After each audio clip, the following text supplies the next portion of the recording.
Okay, that was Steins Gate, Season 1, Episode 5. What'd you think? I really liked this episode. I like every episode of Steins Gate. I could definitely agree with that, but there was some stuff in this episode that got me really excited. Like what? So Suzuha's character, mainly, is my, current focus of enjoyment. I started thinking as soon as the episode ended, my brain was just going tunnel vision into focusing on her conversation with Okarine Okabe about how the person that she learned all of this from is dead. Yeah. And all I could think after those last minutes of this episode is she connected to one of those people that died in the Jellyman reports? That's where my mind was going. And then I was starting to think, oh, did she say how many years it's been since they've been dead? Because we were given, dates. Yeah. But I don't necessarily remember if she gave, how many years it's been. I don't believe she did. The only kind of years it's been information we got this episode was pertaining to Kurisu's father and how long they have not been in contact. 7 years. Yeah, correct. But right. I like where you're going with the Suzuha thing, because I think trying to get a gauge on something that is dealing with time travel is a little tricky, and my mind wants to go to the most grandiose, crazy possibilities, like Kurisu being the daughter of Kiyoma somehow. Yeah, it doesn't really make sense, but it's fun. Or Suzuha potentially being from the future and she's back here to try to help guide Kiyoma. But I think a more grounded in reality theory or thought might be Kurisu or Suzuha is somehow connected to CERN and has knowledge of their experiments and, the progress of it going, and maybe even knowledge of what is to come, and that's helping her form her decisions. Maybe she is connected to one of the people who died. Another possible safe place to go of rooted in the reality of this universe and not super grand would be to possibly assume that she might have that same kind of ability that Okabe does to see the memories of the other world lines, basically. So she's on edge. She's on edge, and she's is this going to happen here and when, Yeah. So it could be that she can see or has memories of other world lines and other events happening and is trying to figure out when they're going to happen now or if they still are going to. Yeah, I like that. I definitely think that very rarely do I immediately point out a character that we don't have much to go off of, and I'm like, oh my god, I love that character, and then they actually turn into a really cool character that we get more screen time of, Harold in Arcane. I wish we got more of him. But no, Suzuha's design's great, and what's really intriguing to me is I know that she's identified herself as a warrior previously, but her position in this episode, with the shadow and her expression and everything, she was ready for a fight, which leads me to believe that wherever or whenever she is from, she has combat experience. That and her focus. The enemy to her is Kurisu. Yeah. Okabe, she can have a friendship relationship, maybe even look to them like they remind her of the person that taught her everything that she knows. And she can have somewhat of a relationship with him, but Kurisu, for some reason, is the focus of her suspicion or hatred or almost like a target. Yes. When you have that with the 5th episode, knowing what we know about what happened in the 1st episode with Kurisu getting stabbed. Yeah. So let's, I think that that's a really good place to start getting into right now, because in talking about Suzuha's character, we get a good moment of action and tenseness in the beginning. But I think the real meat and potatoes there is in Kiyoma and her's interaction in the alleyway and then in the market, right? Because we get a decent amount of information. It's she obviously, based off of her reaction to Kurisu and what she says later on in this interaction, gives a lot of context to her comfortability being able to go up to Kiyoma about the IBN5100 and not have any tenseness or antagonistic feelings. And she obviously has knowledge of what and what would not work with the IBN 5100 here by asking, like, want some help? I don't believe that this is just knowledge she's gained from loving CRTs. You know, I think that this is like her, like, showing us a little bit that she has knowledge of this whole timey-wimey time travel IBN 5100 business. And she doesn't necessarily act in that moment as an antagonist to Kiyoma. Correct. When she walks up to him, there's kind of a relaxed body position, but she even kind of looks over her shoulder as if she's making sure they're safe in their conversation. Which is like, oh, I want to find that. So there, right? Don't say that name here. It almost is like she's responding to Kiyoma's, like, wariness, like, and he's always on edge, right? Do you think it's like almost like she trusts him being on edge here and she's like, oh, okay, let me look, or what? I think a little bit, and the fact that he is cautious, I don't think she realizes that he's always overly cautious, regardless of if it's legitimate or not. She might really respect it at the moment or something. Yeah, but I think that she probably is extremely cautious, but for probably more tangible, legitimate She probably feels purposes. like kindred spirits. Yeah. But his, like, he said, I didn't expect a part-time warrior to be so knowledgeable about PCs. That, like, confirms for me that she did, in fact, help him pick the right parts here, right? So she is knowledgeable. I once knew someone who understood a lot about IBNs. I'd like you to put me in touch with them. He's dead. No, I apologize for earlier. Did my assistant do something to you? I know, she snorted at you. She didn't know anything, but be wary of her. Or she didn't do anything, but be wary of her. And then it was like, she doesn't know anything yet, was the line, right? Didn't she say that? She doesn't know anything yet. Yes. That, like, what knowledge would Kurisu, like, what would cause Kurisu to do... What knowledge would Kurisu learn that would cause her character to do something crazy? Or to do something that Suzuha would not like to this degree? Okay, so in this episode, what does Kurisu do that either she would find uncomfortable or she's warned about by another character? If we go to the situation of when they're all peering over Daru's shoulder and reading the Jellyman reports, there is a time where Okabe says to her that she should leave and not learn anymore. Yeah.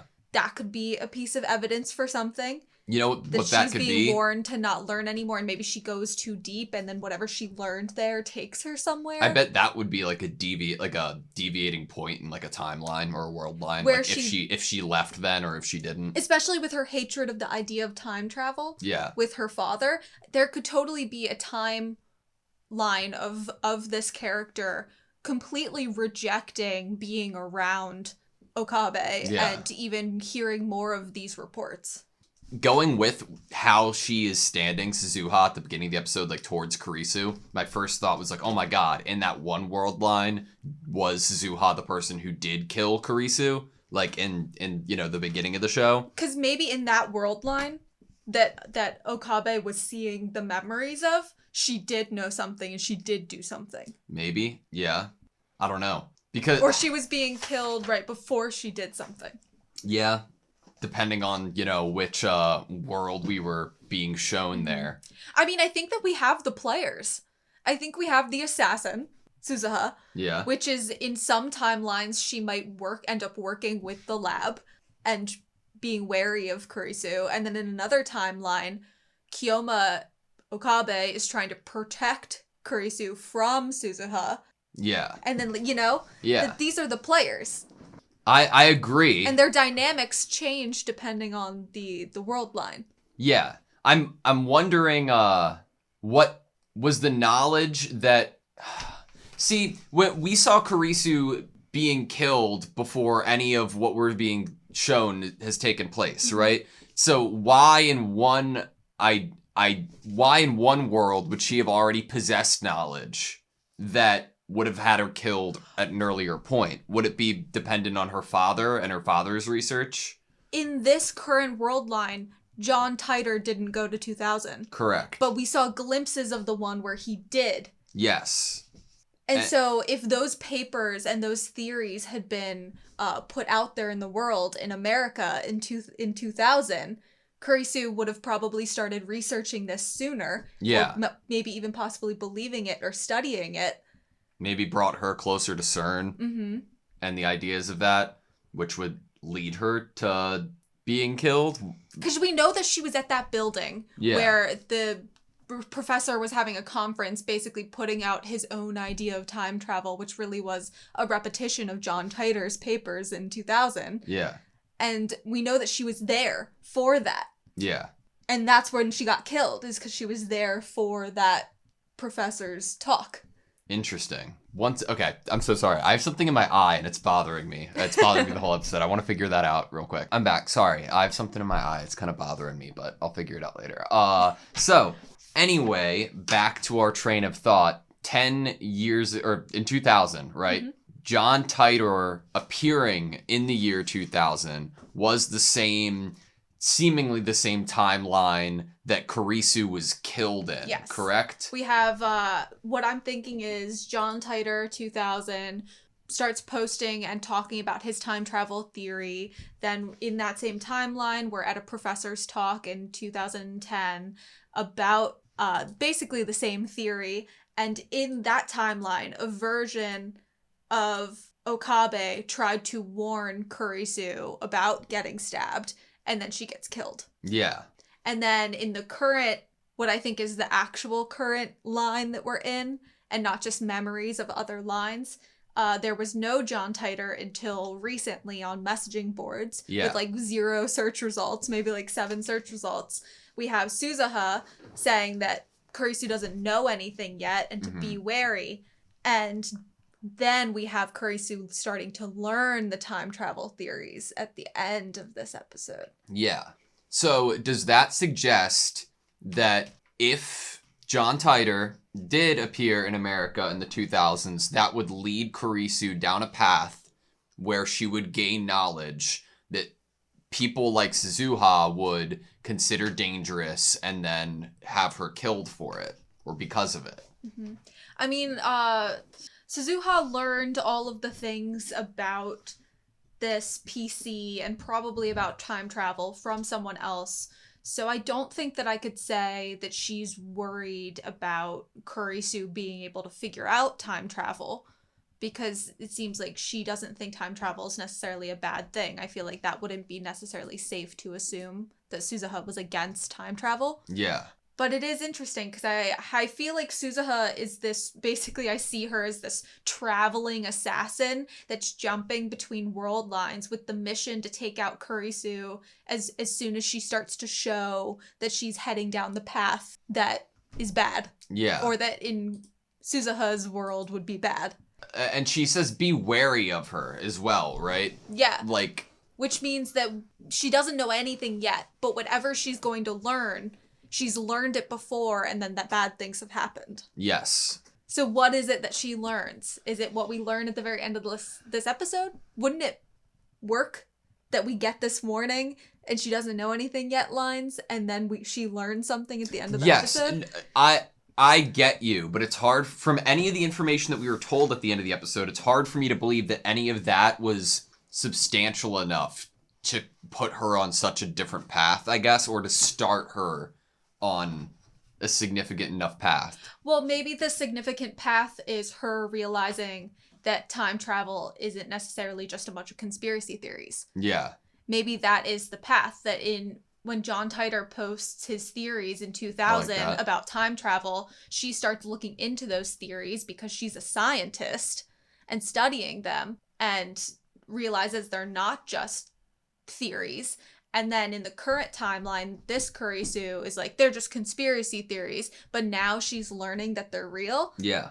So maybe it's once she realizes that there's more to it, and she is a person that wants truth, and that maybe it's once Kurisu goes down the path of looking for truth is when something derails. Yeah. To Suzuha. What year did we say it was? 2010? Yeah. It's interesting that, like, the whole idea of the IBN 5100 being left in the year 2000 also aligns with John Titor being in America in 2000. Mm-hmm. I know that it, like, doesn't necessarily mean anything, but it's a weird through line that I'm like, is there anything there? right? Like, I mean, it's funny because he said in this timeline, oh, in 2000, I never went to America. Yeah, which is wild. But it's like, did you go anywhere in So 2000? is that it? In one timeline, the IBN5100 was left for Kurisu instead of Kiyoma or something, you know? Interesting. Like maybe they tried it out in one timeline and it led to basically the destruction of history. So now they're trying to plant it for different people in different locations. Maybe. You know, in different world lines. So, do you trust Suzuha? I think that a couple episodes ago, or even last episode, I was still like, what's your real mission? Are you trying to stop Kiyoma? What are you trying to do? But after this episode, I feel like her character is more like understandable or digestible, and I could be totally off base, but it feels like, you know, the whole corn side of her and the happy, you know, I was worried that Never seen fireworks. I was worried that her like being innocent in that regard was also part of her cover or her like character. Yeah, like a fake face. But now I'm like happy because I get the idea that no, like she's just used to whatever world she is from. And in those like little moments, it probably is her true self when she doesn't have that defense mechanism up, you know, defense wall. When she's so reactive to stimulants that make her like on edge, like suspicious and wary, you see this like quick change with her. It's like a trauma response. It's like a trauma response, like at the helicopter. Yeah. And her reaction to Kurisu, where she almost just like comes out of the shadow with this harsh reaction. She's very just quick in her movement. And then the saying of like fireworks, you know, like I don't know. I think that's her playing it off then, right? Mm-hmm. Like it's like her trying to play off the fact that which shows that there is like this innocence there, and like, oh shoot, I like broke my like stoic strong character with my suspicion or vulnerability. Yeah, but when she's like fireworks, it like I've heard of those. Thinks bombs, you know.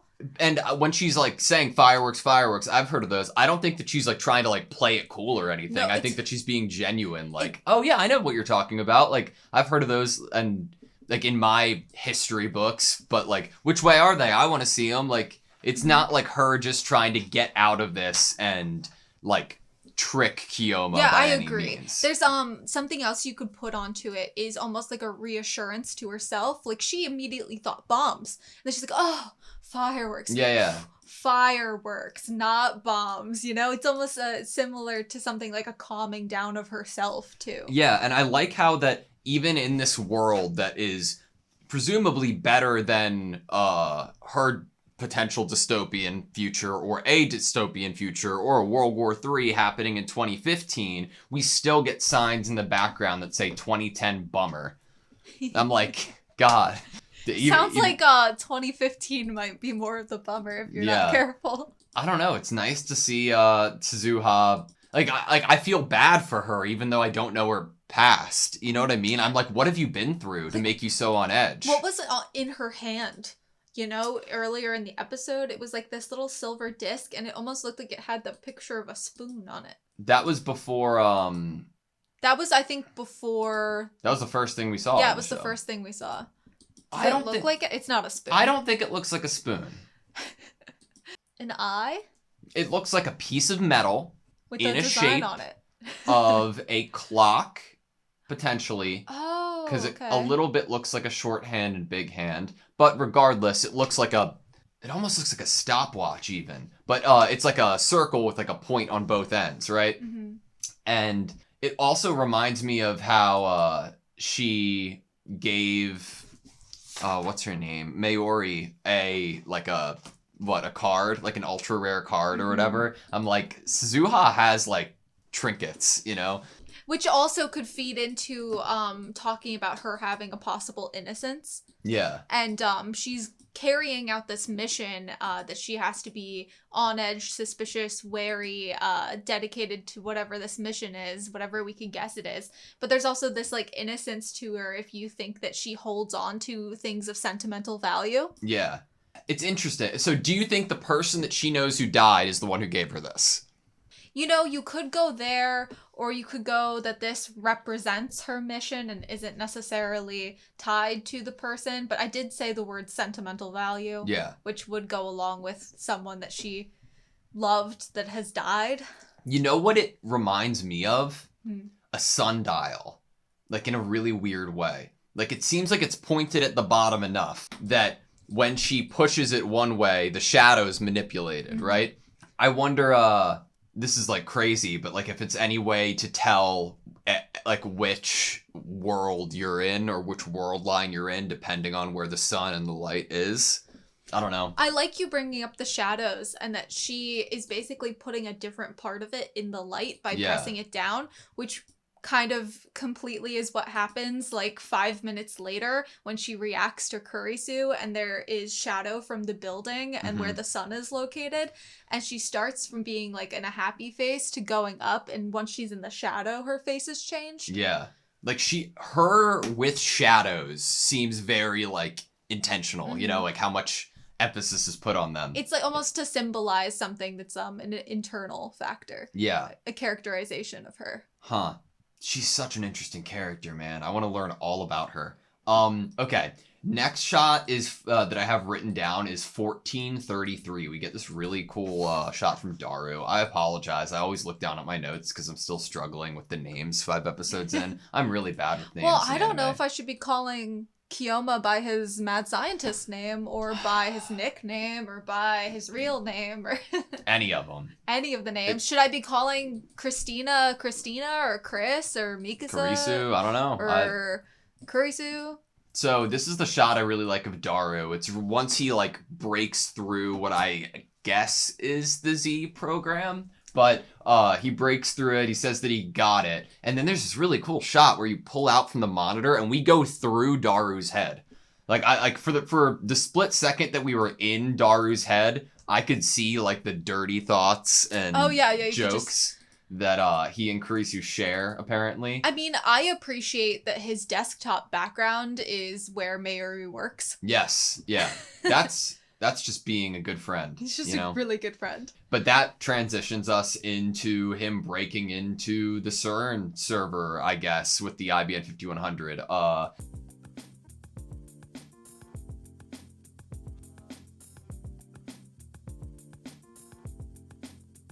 Probably feels like kindred spirits. Yeah. Probably feels like kindred spirits. Yeah.